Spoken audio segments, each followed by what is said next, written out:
ఎందుకు అది జరుగుతూ ఉంటుంది అని దేని యొక్క వాక్యం చెప్తుంది.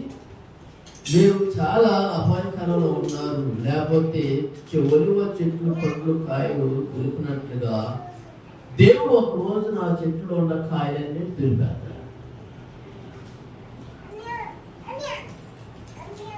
చెట్టు కాసిన కాయలన్నీ దులిపేసిన తర్వాత